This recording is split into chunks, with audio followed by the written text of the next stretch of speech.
Hey guys, this is OddOneGaming. This is going to be another Dragonheir Selling Odds video. In today's video, I want to talk about Dragonheir, the Reborn version, right? We've had this on for like 11 days now since it restarted, and I kind of wanted to give you guys an honest opinion about how it feels, right? Like if it's what's good, what's bad, overall things that they've done, and yeah, let's get into it.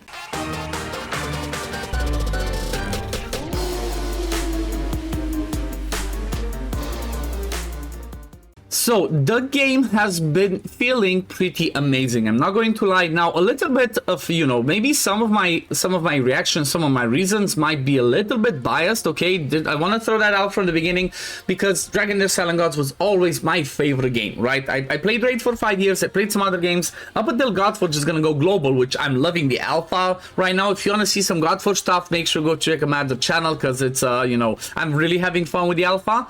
But when it comes to Dragonheir, it's been my favorite game always because they had some cool mechanics, they had amazing graphics, you know, all the stuff are really good.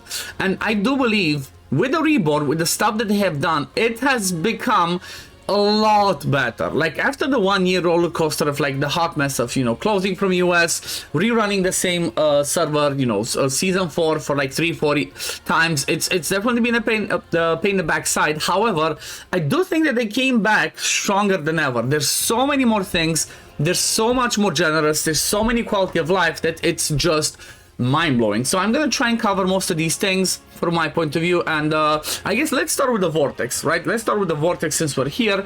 They changed Vortex, and the reward of Vortex, now they give you a lot more Warm Arrow every single day. Now a Healer Light, instead of 350 Warm Arrow, it's 100. So you pretty much get a Healer Light every single day as long as you hit the max damage. Or you know what, you don't just have to hit S, right? As long as you hit, for example, on this S, you get the 100 Warm Arrow, which is the equivalent of a Hero Light. Plus you also get fragments or, you know, pages of scrolls is gonna help. These are gonna be amazing every single day. So it just kind of makes it be awesome to you know, for the sake of those rewards. You know, the teams, most of the teams are gonna be the same. Then the ranking rewards are gonna be, you know, you get some stuff in there, you get some Echoes of Clip Hydra. Now the cool thing is this: even though you might miss out on Echoes of Clip Hydra, you might miss out on Affinity Solvent, you might get less than the higher ranked ones, it's still not that important, right? That's something really cool to put into transition. And because if I understand this correctly, if we go over here to Chaos Clip Hydra and look at the season ranking, I'm 190, right? I'm definitely not at the top. I cannot compete. I don't have any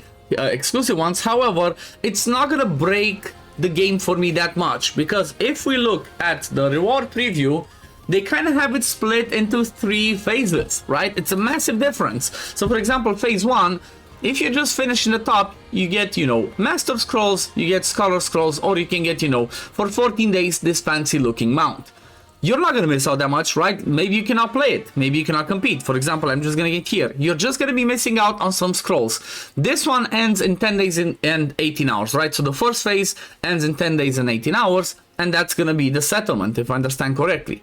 Then if you go over to phase 2, right? If you look at rewards phase 2, I think the phase 2 will be when the chief challenges happen, right? I think that's gonna happen. Same thing though, phase 2, you're just gonna be getting, you know, okay, you get some scrolls and that's it. You're not gonna be missing out on too many things. And then I think stage 3, right? Season stage 3, I think this, why is this called stage in these 4 phases? I don't know, but this is, I presume this is gonna be the other world, when you have the challenges, when you have the end game boss. This is where, you know, it kind of matters. This is where you can get the best rewards, but still, it's, you know, still gonna be some cool stuff. So pretty much there is a reason to still compete, but you're not missing out on that much if you don't do good Vortex early on, which I love. I personally love, because that makes it a little bit more balanced, as it's gonna be, you know, it's not gonna be like, oh yeah, Krakens are gonna get the best anyway, what's the point to compete? Well, it's just compete to have fun with yourself. That's what I personally believe. And also I guess it's like, yeah, you're just gonna get a little less chaos Echoes of Clip Hydra, but the game's gonna throw so much at us that that's just cool.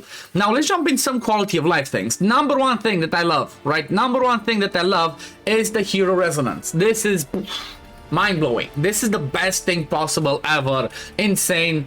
It's, you know, this is the thing that makes the game not be called Dragonheir Silent Devs anymore. It's actually Dragonheir Silent Gods, because pretty much what this means is you level up your resonance level by farming goblin, not your heroes, right? So for example, resonance level 79 means my Velios and my lowest random epic or my lowest random rare, they all are the same thing. They're all level 79. You don't have to level each of them individually. It's massive, it's crazy. But that grind has been replaced with something else though, and that's going to be the talents, right? Because I was looking at the resonance level, you have some stages, you have some stuff, and I'm like, okay, what about the domains? What happens with them? Well, the domains got changed into you farm materials in the domains, right? In the flame, ice, and then lightning domain, you farm the sandstones, the augite or auget, however you call it, to get talents. This is a brand new system that is really cool, right? It just brings us more stats, more abilities, more cool stuff that you know, it's so complex to dive into. I might just make a separate video on this one,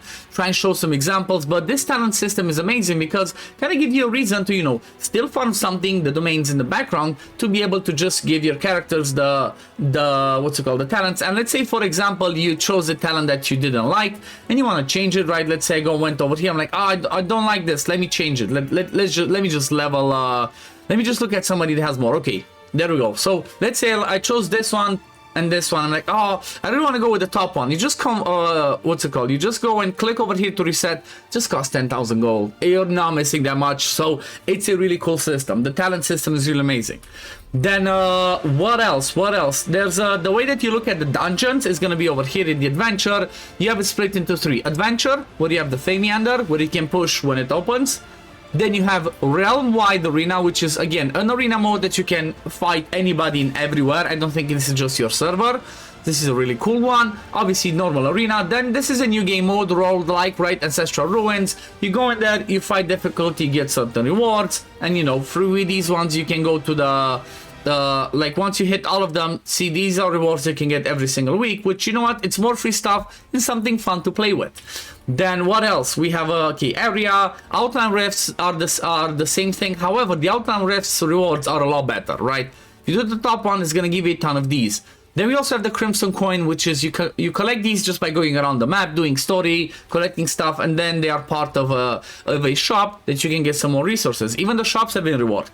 Weekly challenges, now you get 2 of them every single week. As long as you push the highest, then you can keep farming, so this is really fun. Then the next type is going to be Growth, where we're going to have the Goblin's Lair. Goblin's Lair are really fun, and it goes up to stage 12. Obviously, this one's going to lock in a day and a bit. Then, like I said, the domains go up to level 18s, and obviously at 18 you get 10 of each, so this is really good, really balanced. And also, from almost every single dungeon, you can get a War Marrow drop. That's insane, right? Just straight up, here's some free War Marrow. They're doing an amazing job with that. And then equipment, we obviously have the Grave of Venom, Curse, Rot, and Heretical Ruins. These ones go up to stage 20. And I'm not gonna lie, it might be a bit overwhelming. You get so many pieces of gear. So, I mean, look at this. You have 5 of each of these. I think some are different. I think the top ones, oh no, they're all the same. Yeah, so pretty much you get 1, 2, 3, 4, 5. You can get these ones, right? The top pieces. They can be a lot of mythic gear. Same thing over here. A lot of options. 5. There we go. It's a lot, right? It makes it a lot more complex. It makes it a lot more fun. And the cool thing with this, right, since we're over here at the dungeons, they changed the way it is. It used to be all your damage gear came from Grave of Venom. Well, it's not like that anymore. Now, from Grave of Venom, as you can see, it shows over here, Grave of Venom, you get weapons and helmets. Grave of Curse, you get chest plates. And then Grave of Rot, you get gloves, right? Just straight up, you can get from any set. Just they drop specific set slot, not specific gear set. So I think this is better in a way. What do you guys think? Let me know in the comments down below. Obviously, Heretical Ruins is gonna be the same, just goes up to 12, and it can drop you the positive runes. It's gonna be the same thing with Ancient Battlefield once it comes out. Now, another thing that kind of blew my mind is the generosity of them, right? It's like if you look at, for example, the daily login, daily check-in, day 2 Gigarius, one of the best epics in the game. Then there was another one over here that was like 7-day login. Day 2, you got a free legendary. Just here you go, legendary summoner. That's pretty amazing. Then obviously you can get some stuff like that. This is my account valuation. Oh yeah, by the way, if you want to support me as a content creator, you can go over here and go to the Bind Your Creator. Click this, go to that page, put the code ODD1, capital O's on both, right? It's together, and you should be getting some free stuff instantly. That's going to show there. But also once we hit level 99, we're going to get a lot more stuff. But apart from these ones, the way that they implement things is mind-blowing. Let's say we go to the shop, so let's check the arena shop. Is it here? No. The Alliance shop. Yes, okay, so they introduced a lot of the top tier epics in certain shops. That's crazy, right? You don't have to be like, oh man, am I ever gonna summon them? They give a ton of summons anyway and lots of good promo codes. But in the Alliance shop, you get Shelter, Nimbus, Hedgehog, Toughlin. Amazing. The Golden Bell shop, this is part of the Ascetic one, Divine Ascetic, really fun, cool rewards, amazing artifact, make sure to buy it. Then if you go to the Glory shop, from the Glory shop is just gonna be, you know, some visual stuff. This is if you rank, right? This is just for bragging rights. Then if you go to the Journey shop, like I mentioned, the one that you know, you just get coins by doing story, and you saw some other stuff. You can get Rava and Rowena, that should pretty much, you know, builds the epics for your free Steam. Then if you go to Bard's Banquet, you can get Tononon, Foley, Eli, and Shink. Fun fact, Eli is now an epic, right? They promote him to an epic. That's really amazing. Then at the Season shop, obviously is the Season shop. But they give lots of the top tier epics now just straight up in the shop. Just, oh yeah, I don't have them. There you go. It's awesome. Not only that, but let's do some odd one inception. At the beginning, the Heroic Journey, you get a free cigarette, best rare in the game. Then you get a free Vidimir, really good epic. Then you get free Estella, amazing healer. Voresh, you know, the king of block buffs and removing buffs. Then also from Dewey Graverod 2, you get Catherine, a block debuffs, right? Let me see. Next one. Then you get Horus from doing Famiander 10. Lolita or Yola for doing Famiander stage 20. And then you get 3 really powerful legendaries for free. Look at this. Look at this, right? Get to 2000 arena, which is insanely easy to do. You get free Torren. I did not have him. He's a huge healer, right? Amazing healer. AoE heal, puts, you know, protects your tank, cool stuff like that. Then you get Urian, which is kind of like one of the best, if not the best tank for Venom, just by getting to Lumina. You know, free legendary tank. And then by getting Alliance reward progress 2000, you get Vinyara, which is an insane hero that helps, you know, push back Termita, removes buffs, all the cool stuff. So they're extremely generous as well, right? They're extremely generous. They give a ton of stuff. Now, since we're speaking about generosity, let's look at the summons. This is something that's blown my mind. You have guaranteed banners now, right?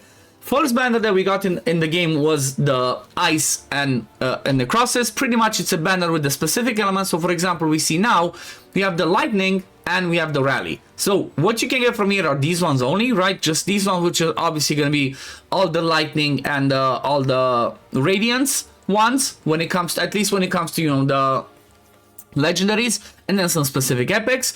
But once you hit 300, you can choose one of the exclusive legendaries. Like, oh yeah, you want them, just pull 300 and the game gives you a ton, trust me. It gives you a ton of War Mother and summons.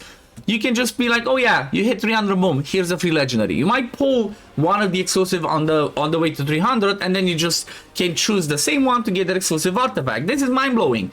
They did the same thing for a banner like this one, right? This is one of the ones that I'm kind of tempted to tell people go for, because you know what, Zephy is pretty amazing to enable some cheese teams, some quirky stuff. Like I made a video a few days ago on my Grave of Curse team where I'm using Zephy as the cheese one to, like, you know, keep me alive. She's amazing, totally worth it. And you know what, it's not only that, but on this banner, for example, there's also Ogok. So if you manage to pull Ogok as well and get Zephy, you have your unkillable team. That's not alongside with, you know, you can get some of these premium ones as well. It's, oh man, the game's so much better. It's so good. Like, I cannot think, honestly, let me know in the comments down below if you guys can think of something, but I cannot think of a bad thing yet, right? Everything just feels so good. And because of the fact, like I said, because of the fact of the Vortex and the other stuff like that, I don't feel like I desperately need to grind, desperately need to min-max everything every single day. No, I can just play it at my own pace. When I can, you know, just push some more. When I cannot, just go ahead and do my dailies quick, and that's all, right? They even changed this, right? So you get 120 stamina for free every single day. Just have to do the basic stuff in the game. And then they also changed the fact of, you know, the way that the stamina works. You can only buy 2 with War Motto, and I suggest you do this every single day, because there's very limited ways of buying War Motto in the game, so definitely want to do this. Also, let's just quickly talk about packs. They are doing amazing. The value of these packs, they're so cheap, they're so amazing. It's like you have another pass over here, the heroic pack, for pretty much $5. You get yourself a random legendary, a chest where you can pick one of these legendaries, and another chest where you can pick some of this. That's $5. it's, oh my god, so much better. They used to suck, you know, their packs used to be the worst. Now they do have some amazing stuff. They changed this one over here. Look at this. For like what, $10 you get 70 hero lights. Just insane. It's just crazy. Then again, a Meander pack where this one's what, $20. You can get a ton of stuff as well. Treasure market, look at this. Once per season you can get this insane one. It's just mind-blowing. Then even some of these are decent. Obviously some like the common ones are no, just run away from this. It's a trap. Lots of cosmetics. They added cosmetics. It's like, oh my god, they have the today offer. This is something for like, you know, if you want to buy kind of like this for 7 days, you get hero lights, you get stamina, you get essence of creation, and then you get the random drop, which, you know what, can be another legendary, can be more or more hero lights. It's so much better. Departure stuff, lots of stuff that you can buy from here. A tire shop, like I said, look at these. I mean, oh my god, I really hope I can manage to somehow get this guy. I love it. It's just gonna be amazing. Daily supply store, they even changed this, like I mentioned, so pretty much War Motto now, a hero light instead of being 350, it's only 100. And then obviously the same old Dragon Crystal offers, just pretty much the same. What else can I show you? There's so many things. Oh yeah, if you're somebody that's a massive spender, you keep stacking these, the higher you get, the bigger the rewards. I mean, if you look at the end, oh my god, I mean, look at what you can pick. One of the premium ones. This one, again, one of the premium ones is exclusive. Like, damn, if you're a Kraken, you're definitely gonna be rewarded. The game's so much better. It's like they did a massive job. They did a really good thing. Like, look at this. I spent $1 and it pretty much gave me an epic. Then I bought 10 hero lights for that $1, but also because I had a first top up, I got Nathaniel. I got an epic selector, which definitely from this one, make sure you pick what's his name? Fruit Bath is definitely the best, because all of the other better ones you get for free, like I mentioned. Oh yeah, and 5 hero lights. Oh yeah, I forgot another spot. We're talking about the, what is it? The Meander. Where's the heroic thingy? Is it over here? Yep, heroic pack. So look at this. Even this is for free. Top rewards are for free. Free Thea day 5. Free Shook day 9 if you need to remove shields. Free Adolphus day 13. It's like they give you at least 2 out of 3 top tier epics in the game for free. They're so much more generous. It's so much more better. And honestly, I'm just loving this game. I think that they came back definitely stronger than ever, like I said a few videos ago. And I do believe that they have a solid future. Now, the only thing that is still going to be quirky and we're going to have to see is, obviously, let's see how the end game looks, because some of the end game could have been tweaked. Like, you know, day 1 should be like, do 12 teams, because if I don't have 12 teams built, or if I don't have time to test, you might miss out on a little bit, or at least like the last phase, because the last one you get the most Echoes of Cliff's Hydra, I guess, for the ranking. But it's still, that's going to be one. And then, well, let's see how they do with season, because the problem that was initially is the fact that, you know, with everybody, when you start from season 1 again, it can become a problem again once people get to season 2, 3, 4. Because like, if I had people that watch me play this game and they say like, oh yeah, I wanna join you, I wanna play Dragonheir, how do I do that? I'm like, oh yeah, here's a link, but wait 5 seasons, or like, you know, wait 3, 6, 9, 12 months till you catch up, which you're never gonna catch up, because I'm always gonna be ahead. However, hopefully they're gonna put a system in place where somebody wants to join me and play specifically where I'm at, I can go ahead to the Alliance and like give them a code, same way that you can do now, right? You go to the Alliance, if you have the ranking, you click over here at the bottom, just share Alliance, or like, you know, see, it's over there. What am I doing? But over there, you would click it, give the code from here, and people can join you on whatever server you are, whichever season you are. Hopefully that's gonna be a case and they're gonna look into it. But apart from that, it feels awesome. I'm loving it. Dragonheir Reborn is definitely back stronger than ever and is doing amazing. What do you guys think? Let me know in the comments down below. But we're gonna leave it at this for now. Thank you for watching. As always, if you do enjoy my content, don't forget to like the video, subscribe to the channel to see when I upload next, and I'm gonna see you on the next one. Peace, love, take care, run. Bye, guys.